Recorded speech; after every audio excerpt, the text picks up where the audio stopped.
Portfolio बनाने के लिए सबसे पहले आप लाइट कलर से अपने फाइल को कवर करें। और मैं स्टेप बाय आपको बताती हूँ कि ये ग्लिटर शीट का इस्तेमाल किया गया है इस डिज़ाइन को बनाने के लिए। यहाँ पे न्यूज़पेपर कटआउट्स के द्वारा ये वाला पार्ट बनाया गया है और ऑरिगेमी पेपर से हमने बटरफ्लाई बनाकर यहाँ पे स्टिक किया है। और ये पोर्टफोलियो जो लिखा गया है स्टाइलिश वे में लिखा गया है और आप अपनी खुद की पिक्चर भी लगा सकते हो। यहाँ पर हमने क्या किया है कि अपने कार्टून बनाया है और ब्रश पेन के माध्यम से इन डिज़ाइंस को कंप्लीट किया गया है। अब हम अपने पोर्टफोलियो के इंट्रो पेज पे चलते हैं। इंट्रो पेज पे आप देख सकते हो ब्रश पेन से और डूडलिंग के माध्यम से इसे डेकोरेट किया गया है। यहाँ पे उन्होंने विभिन्न चित्रों को बनाया है, अपने स्कूल के चित्र को बनाया है। क्लास 10th यहाँ पर लिखा है। यहाँ पे फ्लावर भी और लाइट कलर का ही इस्तेमाल किया गया है। लाइट कलर क्या है, थोड़े से सोबर और डिसेंट लगते हैं और ये विशेष कलाकारी यहाँ पर दिखाई है। तो आप अपनी क्रिएटिविटी दिखा सकते हो, जरूरी नहीं कि इसी तरीके से। जस्ट ये एग्जाम्पल है कि आपको एक आइडिया मिल जाए कि हाँ पोर्टफोलियो को कैसे बनाना है। इसके बाद यहाँ पर आपका पिक्चर लगाना है। आप अपने नाम, class, section, roll number, date of birth, इसकी इंफॉर्मेशन लिखनी है। अपने यादगार लम्हों को चित्र के माध्यम से स्टिक कीजिए और आपके जो अचीवमेंट्स हैं, अचीवमेंट्स आपके स्कूल में कुछ सर्टिफिकेट्स मिले हैं या आपकी सोसाइटी में कोई फंक्शन हुआ है, वहाँ पे आपने किसी कॉम्पिटिशन में पार्टिसिपेट किया है, तो उन सर्टिफिकेट्स का जेरोक्स लेके उसे कोलाज बना के चिपका सकते हैं। मेडल्स, ट्रॉफी का एक पेज पर आप का बना सकते हैं और कुछ अलग अलग जो सर्टिफिकेट्स होंगे, जितने होंगे आप उन्हें स्टिक कीजिए। जरूरी नहीं बहुत ज़्यादा, लेकिन कोशिश करें अच्छे से। अब हम सब्जेक्ट वाइज चलते हैं। इस पेज को बुक मार्क के माध्यम से देखिए हर सब्जेक्ट को बताया गया है। तो इजीली जैसे कि जो सब्जेक्ट टीचर्स होंगे करेक्शन के लिए बुक मार्क के माध्यम से कि ओपन करके देख सकते हैं कि वो सब्जेक्ट कहाँ पे है उनका, तो हर पन्ने को पलटने की जरूरत नहीं होगी। और इंग्लिश सब्जेक्ट को हम लेते हैं तो इस पेज को एब्स्ट्रैक्ट डिजाइन से डेकोरेट किया गया है और इंग्लिश जो वर्ड है वो स्टाइलिश वे में लिखा गया है। तो आपको हर सब्जेक्ट को इसी तरीके से लिखना है। और इंग्लिश पोर्टफोलियो में इनके सब्जेक्ट टीचर ने 2 चैप्टर्स दिए थे, एक पोयम और एक चैप्टर, उनकी समरी लिखनी थी। तो पहले पेज पर इन्होंने चित्र स्टिक किए हैं अपने उस चैप्टर के और यहाँ पे समरी लिखी है और समरी को आप देख सकते हो कितने नीट और क्लीन हैंडराइटिंग में विदाउट एनी एरर लिखा गया है। और पेज बॉर्डरिंग, हर पेज पे आप कलाकारी देख सकते हो, अलग अलग बॉर्डर्स बनाए गए हैं। पोएम का जो इन्होंने पिक्चर बनाया है वो देखिए थोड़ा सा स्पेशल यूनिक तरीके से, तो यहाँ पे आप भी अपनी कलाकारी दिखा सकते हो। तो ये रहा हमारा इंग्लिश का पोर्टफोलियो। हिंदी पोर्टफोलियो में इन्होंने मंडाला आर्ट के माध्यम से इसे डेकोरेट किया है और स्टेशनरी पर हमें ये डेकोरेटिव चीजें आराम से मिल जाती हैं। पहले पेज पर इन्होंने अपनी तस्वीर लगाई है और तस्वीर लगाने के लिए जो पेज का बॉर्डर बनाया है वो बहुत ही सुंदर तरीके से बनाया है। और यहाँ पे उनका परिचय है, जैसे नाम, जन्म तिथि, कक्षा, उम्र, अनुक्रमांक जो भी है, तो आप अपनी जानकारी अपने स्कूल के अनुसार दीजिए। फिर पारिवारिक जो सूचना है, परिवार से संबंधित कितने परिवार में मेंबर है, उनके माता पिता का नाम, आधार नंबर, कॉन्टैक्ट नंबर, तो ये सारी चीजें आपको लिखनी है। और कुछ इनके शिक्षक ने इन्हें क्वेश्चन दिए थे जिनके उत्तर लिखने थे, तो इन्होंने अपने अनुसार अपने उत्तर लिखे हैं। यहाँ पे आप अपने उत्तर अपने तरीके से लिखिए। फिर बचपन से अब तक की इनकी जो जर्नी रही है उसके अनुभव को उन्होंने यहाँ पे लिखा है और हैंडराइटिंग आप देख सकते हो कितने ही सुंदर है। तो ऐसे ही पोर्टफोलियो में सबसे जरूरी होता है आपका प्रेजेंटेशन, आपकी हैंडराइटिंग और आपने किस तरीके से अपने आंसर्स को, अपने पोर्टफोलियो को बनाया है। एक स्वरचित कविता हिंदी पोर्टफोलियो में इन्हें लिखने के लिए कहा गया था। इनके जीवन का लक्ष्य और 10वीं कक्षा में आप लोगों को राइटिंग स्किल में 6 टॉपिक्स हैं। 6 टॉपिक में से इनके विद्यालय में विज्ञापन लेखन बनाने के लिए दिया गया था, तो इस विज्ञापन को इन्होंने यहाँ पे बहुत ही सुंदर तरीके से प्रेजेंट किया है।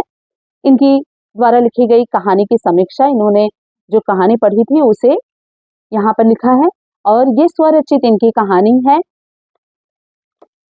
और लास्ट पेज पर इन्होंने अपने दोस्तों के साथ, अपने सोसाइटी के जो मित्र हैं उनके साथ बिताए गए पलों को कैप्चर करके यहाँ पर स्टिक किया है। तो ये रहा इनका हिंदी का पोर्टफोलियो। अब हम दूसरे सब्जेक्ट की तरफ बढ़ते हैं जो है मैथ्स का। तो मैथ्स के पेज को इन्होंने ज्योमेट्री के टूल्स को प्रेजेंट करने की कोशिश की है और ट्रायंगल्स चैप्टर से रिलेटेड पोर्टफोलियो बनाने के लिए कहा गया था। तो ये पूरा पोर्टफोलियो जो मैथ्स का है ट्रायंगल चैप्टर बेस पर है। इसी तरीके से आप लोग भी जिस टॉपिक पर दिया जाए उस पर बनाइएगा। ये रहा इनका मैथ्स का पोर्टफोलियो। अब हम फिजिक्स सब्जेक्ट की तरफ बढ़ते हैं। तो ये जो डिजाइन्स आप देख रहे हो ना, तो इसे पिंटरेस्ट के रेफरेंस से बनाया गया है। आप भी वहां से आप रिफर कर सकते हैं। फिजिक्स में रे डायग्राम्स बनाया गया है, कुछ टेबल्स बनाए गए हैं और पेज को देख सकते हैं अलग अलग कलर पेज का इस्तेमाल करके उस पे बॉर्डरिंग करके उस पे डिजाइन बनाकर अपने पोर्टफोलियो को इन्होंने बहुत ही सुंदर तरीके से प्रेजेंट किया है। केमिस्ट्री सब्जेक्ट के फर्स्ट पेज को डेकोरेट करने के लिए आप देख सकते हो लाइंस का इस्तेमाल किया गया है, अलग अलग लाइंस को, जो कि हमने अब तक किसी सब्जेक्ट के फर्स्ट पेज पे नहीं देखा है। और फर्स्ट पेज ही आपका बताता है कि आप किस सब्जेक्ट को बता रहे हैं।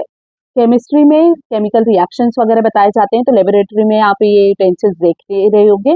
और यहाँ पर साइंटिस्ट का कार्टून बनाया गया है और अंदर के पार्ट में आप देखोगे तो जो इनके टीचर ने इन्हें केमिस्ट्री में केमिकल रिएक्शंस टेबल्स के माध्यम से इक्वेशंस वगैरह बताए थे, वो लिखने के लिए कहा गया था।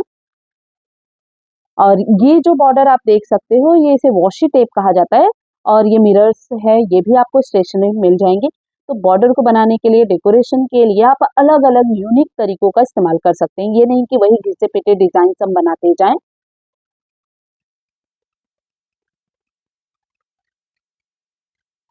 यहाँ पे भी वॉशी टेप का इस्तेमाल किया गया है।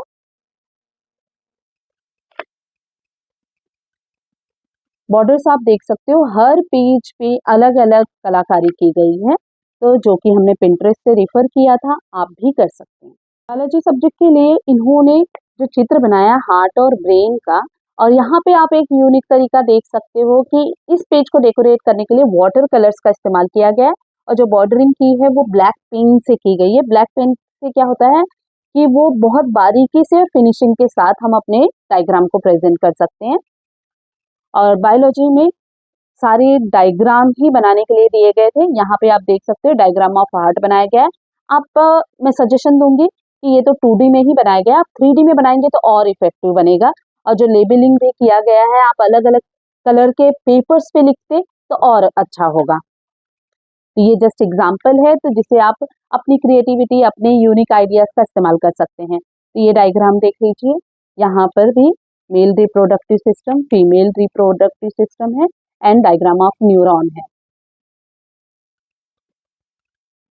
सोशल स्टडी का जो पोर्टफोलियो है, आप ये देख सकते हो कि बहुत ही सुंदर तरीके से इस पेज को डेकोरेट किया गया है, इस पेज को बनाया गया है, क्योंकि हिस्ट्री जो है ये पुरातन चीजें होती हैं।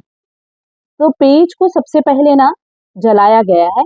तो इसको बनाने के लिए मेरा सजेशन है आप किसी बड़े की निगरानी में बनाएं, क्योंकि बहुत बारीकी से इसे जलाना होता है, कहीं आपके हाथ ना जल जाए। और जो ये आप कलर देख रहे हो, इस कलर को ओरिजिनल कॉफी का इस्तेमाल किया गया है, कोई वाटर कलर, कोई कलर का इस्तेमाल नहीं किया गया।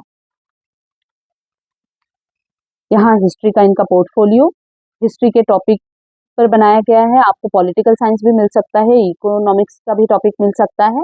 तो जो टॉपिक मिले आप उस टॉपिक को बहुत ही अच्छे तरीके से लिखिए। इस कवर को न्यूज़पेपर की कटिंग के माध्यम से इसका बॉर्डर बनाया गया है। यहाँ पे वाटर कलर से फेड करके इस पेपर को क्रिएट किया गया है। तो ये दोनों पेज वाटर कलर के फेडिंग से बने हैं और ब्लैक कलर से लिखा गया है ताकि वो उभर के उठ सके। जैसा कि आपको मेरे चैनल से पता चल ही गया होगा कि इस चैनल पर मैं हिंदी सब्जेक्ट से रिलेटेड वीडियो बनाऊंगी। हिंदी में unseen passage, grammar, poem, chapters और राइटिंग स्किल के सभी टॉपिक्स पर वीडियो बनाऊंगी, जिससे आप हिंदी में अच्छे से अच्छे अंक प्राप्त कर सको। मेरी तो पूरी कोशिश होगी कि आपको हिंदी में 100 में से 100 अंक मिलने में मेरी मदद मिल सके। इसलिए चैनल को सब्सक्राइब, लाइक और शेयर जरूर कीजिए और कमेंट में आप बताइए कि आपको हिंदी सब्जेक्ट में किस टॉपिक में सबसे ज्यादा दिक्कत होती है, ताकि मैं आसान तरीके से अपने वीडियो के माध्यम से आपकी मदद कर सकूं। धन्यवाद।